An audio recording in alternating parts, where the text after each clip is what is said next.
Hey guys, Bugcat7 here. Okay, it is Sunday, February 3rd, 2019, and I want to thank you for visiting the Stonewall Research channel here on YouTube. Thank you very much. I really appreciate it. I know you got a lot of videos to watch, and I really appreciate you coming here to look at mine. Okay guys, well today I'm going to tackle a pretty serious subject, which focuses on a particular thing that I have on my channel. And if you follow along with me, I have a playlist on Vermont, and in that playlist I call it the Stonewall Code, and that's what I titled this video, the same as this. But hey guys, this is the playlist here on Vermont, where I went up to see a subscriber of mine who lived in Vermont. His name is Jimmy the Paleo Mountain Man, and he was showing me this wall on his property. And I came to visit him there because it wasn't simply an effigy. There was something in the stone wall. He correctly identified this as a serpent wall. And I also, he had been following along with my videos of Mallory, my research in Mallory. I don't know if anybody knows about that because I have so few views on those, but this is how good it is. Here's a picture of me video of me going into the mouth of a serpent wall. This is the mouth of the serpent, and it's a huge stone that's a split stone, another one of these split stones, but the wall before it, I show in the video, has scales on it, it undulates. So I'm going into the mouth of this thing right now. This is on my Mallory playlist from Connecticut. And Jimmy had been watching my videos. This is one of them. Look, I'm going into the mouth of the serpent here. And I'm explaining about it. I'm getting eaten by the serpent. That's what I'm saying in the video.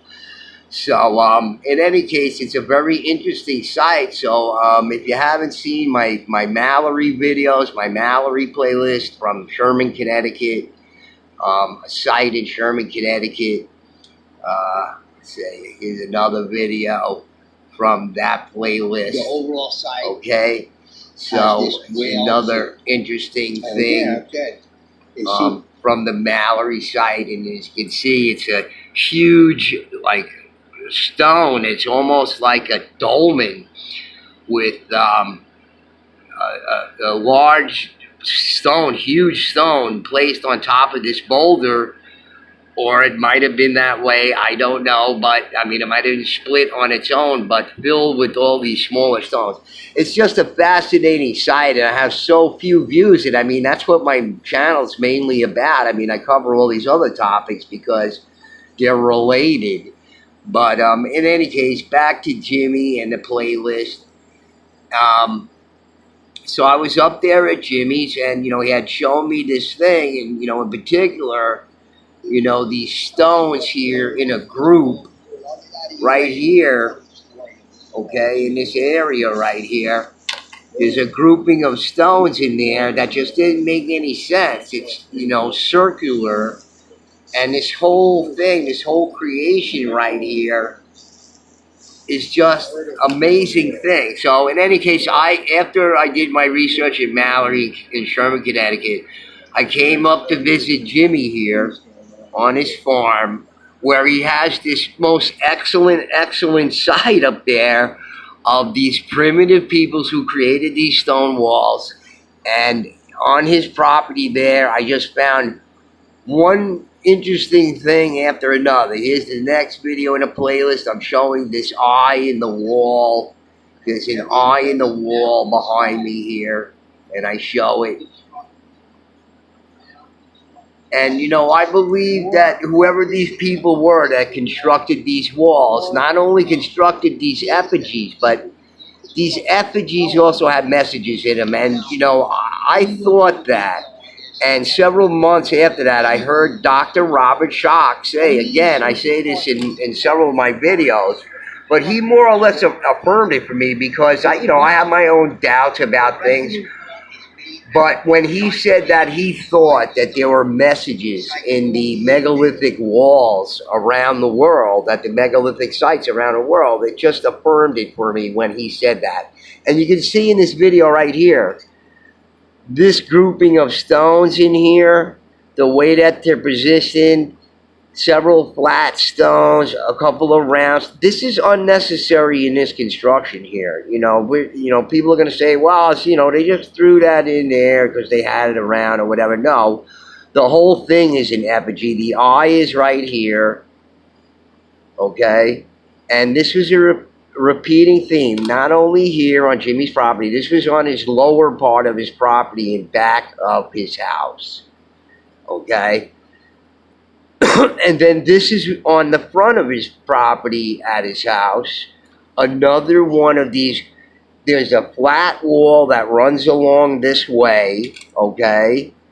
And all of a sudden, in the middle of it, you have this circular build here with a central stone, okay?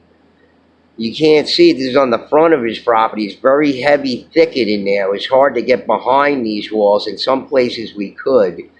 But it's my opinion, okay, that whoever these people were, these archaic people were, okay, possibly these large people, because again, we see like dolmens. It's almost a combination of the dolmen building people and the following people in some of the primitive constructions. But in any case, again, here I am just, I'm showing this wall that goes down, and then you have this circular build with the eye, and this eye theme is played again and again, not only in effigies, in all sorts of effigies and other things, but it plays again and again. And here I am in Mount Ephraim, about 20, 30 miles away from Springfield, okay, on top of this mountain with Jimmy in the springtime. We were nuts to go up there without a gun. If you guys are going wall hunting in the spring in the mountains there, you better be carrying a gun, because you got Mama Bear and Mama Cat and Mama, Coyote there and everything, and they will fight. Doesn't matter who or what you are, the mamas will fight. Okay, so here I am on top of Mount Ephraim, showing another one of these circular builds. It looks like an effigy in the wall. And again, what I'm trying to say is that whoever these people were viewed these walls as this serpent, because the serpent theme just repeats itself again and again, again and again and again. I've seen it on so many other sites. Dennis D's channel, he shows one on here. It's just clear as day what this thing is. It keeps on repeating itself. But also this eye in the wall, in some places I don't think it's necessarily an effigy per se, except just an eye construction in the wall, with it being the central part of the wall. I've seen this elsewhere, and it's not an effigy, or maybe it was. I don't know, but these are just questions I'm asking, but we found this theme repeating itself over and over again. But even on Jimmy's property here, see if I can get back to it here. At this first part right here, on this lower part of his property there, you look down these walls here, and they're just sort of, ordinary constructions, that follow along. This is more elaborate. Jimmy has more elaborate walls on his property, but they follow along for a very long time. They're made of rather large boulders, absent of fieldstone, which was a question Jimmy and I were asking. We were saying, well, where's all the fieldstone? But what it was is you could follow these walls down quite a ways, hundreds of feet, and they don't seem to be anything in particular except these large stones. Then all of a sudden, you come up to these more elaborate constructions in the walls. And it was the same at Mount Ephraim. Okay? So, it just was very interesting that you would find these effigies in the walls that were serpents, but I think, this repeated in the stone walls, like on Mount Ephraim, for example. this stone wall went on for miles. It just went on for miles. And it had all kinds of interesting things, including doming, which, you know, we're talking about Stone Age stuff that's on top of this Mount Ephraim, which the state of Vermont acknowledges, and, you know, they know it's there. There's mysterious stone constructions, according to their parks department, okay, that they're not qualifying one way or another. You know, could be for tourism purposes, I know, but it doesn't matter. You have these constructions up there that just defy logic. You know, these you know, absolutely gigantic boulders that weigh, you know, tens of tons, you know, propped up with smaller boulders is what we found up there. Okay. And again, like I said, this wall here goes on for miles, and it's got all sorts of things in it, similar to that of Jimmy's property, okay? This was not so pronounced at Mallory, but in retrospect, I'd like to take another look. But here we have a doming on Mount Ephraim, right up here, okay? This stone right here is being propped up by a smaller stone that was obviously wedged underneath that, okay?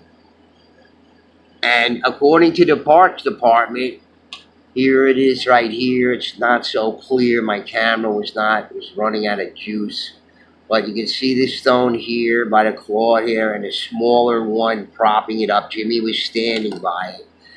And there's just massive stones over here, and the backdrop to that was this sheer bedrock face. You know, in the back of Jimmy right there was this sheer bedrock face with this dome in front of it and the wall in front of it. So, you know, this is in my playlist in Vermont, you know, when I went up there to visit Jimmy, and we found these interesting things. So let me show you what I'm talking about, you know, a little bit more specifically. I've been meaning to do this video on this, but let's just take a look at this stuff, because again, okay, we're on Mount Ephraim here, and the stone wall that follows along here in Mount Ephraim just goes on and on and on, and it's nothing in particular until you get to a certain point. You can see how the stone wall follows down this way, all right? And all of a sudden, you'll come upon this weird construction in it. It was more elaborate, this area over here, okay? But as you can see, okay, like here, for example, right? These three flat rocks in here, this opening in here, another one here, some stones arranged particularly in here, okay? Now, you know, I know a lot of people are going to say, well, it's not, you know, A, B. It doesn't look like an A or a B, or, you know, what language are you talking about? And you have to understand something about language. Let me just show you another one I call the Stonewall Code, where you can see this unnecessary construction. The walls, this is also Mount Ephraim, but here the walls are extremely elaborate, where in other places they weren't quite as elaborate. And in this particular video, you can see a grouping of stones here, small stones in here, which is unlike anywhere else along the wall here. So it's just, you know, you have to look at it this way, okay? This may not be a word, it may be a number. It may be this grouping of stones is meant to be a number assigned to a specific thing, you know, some meaning to the people. Of course, you know, the native peoples of the Northeast were nomadic. They went around with the game. They moved from site to site. They went up north in the summer. They had growing areas, and that was something that Jimmy and I talked about while we were up there. We noticed several things up there. Like, for instance, okay, very old farms around there had no stone walls whatsoever. They were in the flat areas, you know, the extremely good growing areas, and we just wondering why some old farms had a lot of stone walls and some of these old farms had absolutely zero. You know, they had gotten rid of them maybe, or, you know, who knows why. But certainly early settlers and colonists cleared land and all that kind of stuff. So, you know, there's no doubt that was done too. But there must have been other clear lands up here, because we know the history of the Algonquin people and of the Iroquois people, and they were agrarians, okay? They were not only hunters and fishermen, okay? And again, the Algonquin peoples, many of the Algonquin peoples are seafaring peoples. So it seems, it shouldn't seem strange to anybody who knows anything about the Algonquin tribes, the Pequot tribes, okay, that they were seafaring people, and they depicted in their effigies sea creatures, not only the creatures of the land, but the creatures of the sea, which was a common theme in many of these areas, especially at Mallory, which I call like a Disneyland of effigies over there. It was just extremely sacred ground to whoever those people were. Sort of like Jimmy's site, but in a different context, probably the same peoples, but, and again, Dennis D's site in Western Connecticut. Mallory and Sherman is right on the New York State, Connecticut border. Dennis D's site is in Eastern Connecticut, but it's just as amazing. It's like another Disneyland for these ancient peoples, and the theme is the same there, the serpent again and again and again. So anyway, guys, I was just saying, you have these special constructions in the wall. I know it's hard to say, but because it's dark. But you have these constructions in the walls, which seem entirely unnecessary, and it just happens after a long stretch of wall, hundreds of feet of wall, and you come upon these things, and it has these very elaborate things, which, are designs of some sort, and maybe even numbers, okay? Because Jimmy's, stone on the top of his property may serve a number of functions. It not only depicts a serpent, but the grouping of stones in there, if we were to count them, okay, or meant to be, a certain number of them of a certain size are meant to be counted, it may be a number or a word or something like that. And you have to understand something about language, okay? You have to understand something about logograms and pictograms, okay? You have to understand something about it, because you're thinking ABC. No, that's not what I'm saying. I'm saying it's more like a logogram or a pictogram, okay? So let me just read this little tiny thing to you from Wikipedia that adequately describes it. Excuse me. In a written language, a logogram or logograph is a written character that represents a word or phrase. Chinese characters, including Japanese kanji, are logograms. Some Egyptian hieroglyphs and some graphemes in cuneiform script are also logograms. The use of logograms in writing is called logography. Okay? A writing system that is based on logograms is called a logographic system. In alphabets and syllabaries, individual written characters represent sounds only rather than entire concepts. These characters are called phonograms in linguistics. Unlike logograms, phonograms do not have word or phrase meaning singularly until the phonograms are combined with additional phonograms, thus creating words and phrases that have meaning. Writing language in this way is called phonetic writing, as well as orthographical writing. So that's what a logogram is, and that's what I'm thinking it is. It's more like a pictogram, okay?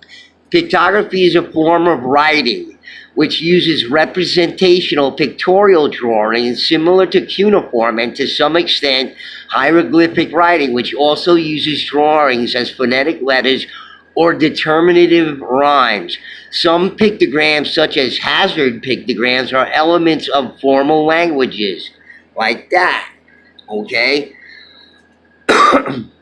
So, look, it's some of the oldest language on the planet, okay? And they talk about pre-Columbian, and many of the Asian languages are based on this. They're actually pictures of something. But when you look at these, they're pictures of something common, ordinary, everyday things or whatever. They're pictures of those things, but in a form that's unfamiliar to us today, but may have been more familiar to those people back then.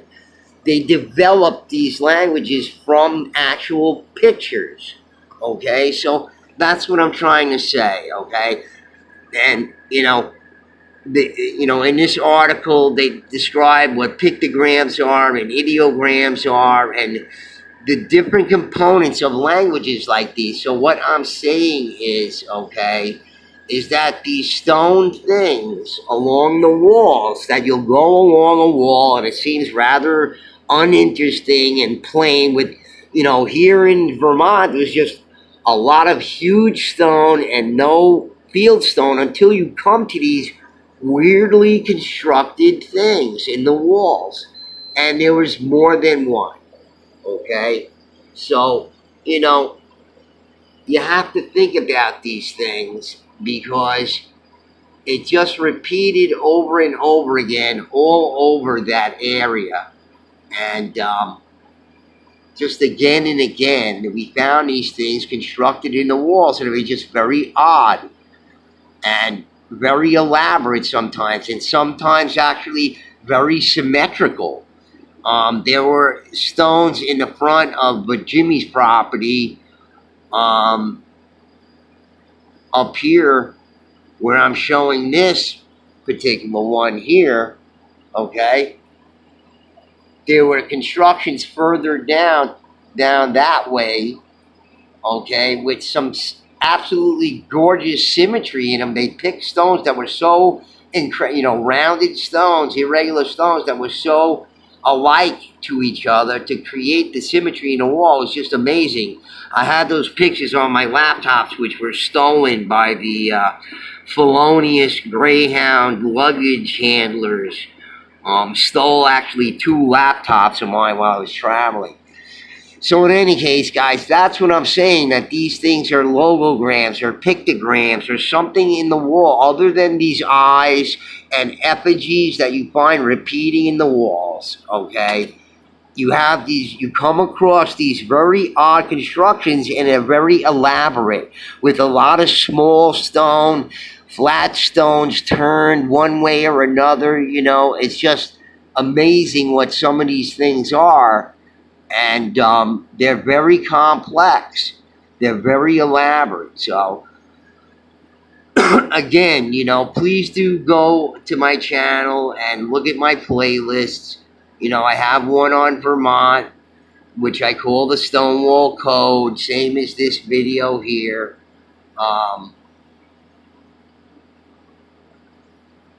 And one on Mallory, and I actually have one on petroglyphs at Petroglyph National Monument.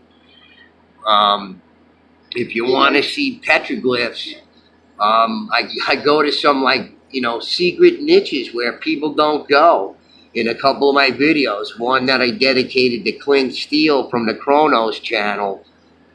I went up into the volcanic escarpment and, go into a little niche where nobody goes, very few people go. And I show this, wonderful petroglyphs right up there, very odd stuff. I climb up the escarpment, actually, and get up there, very high up. And I'm showing these, wonderful niches with all of these petroglyphs. And I'm sorry about that, guys.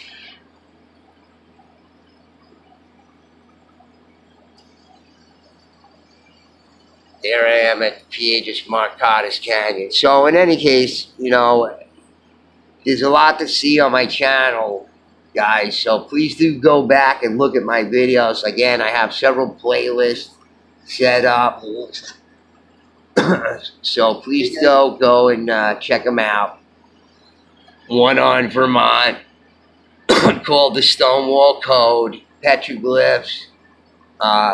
Mallory in Sherman, Connecticut, one by one of my favorite guys, Manly P. Hall. Hidden Meanings in the Bible by Bill Donahue, not the Catholic Bill Donahue, the radical Bill Donahue. New England's Unknown Civilization. So please do take a look at those videos, guys. I got a lot of stuff in there, and some of them are very short, and of course my debunking series. Please check that out too. All right. Anyway, guys, I just wanted to go over, like I said again, the language in the stone walls. I'm sorry, my phone doesn't seem to be focusing. Sorry about that, guys. Anyway, thanks for watching, guys, and Budcat7 signing out. Think about what I said. Please do go through my videos, and I'll see you at the next video. Bye now.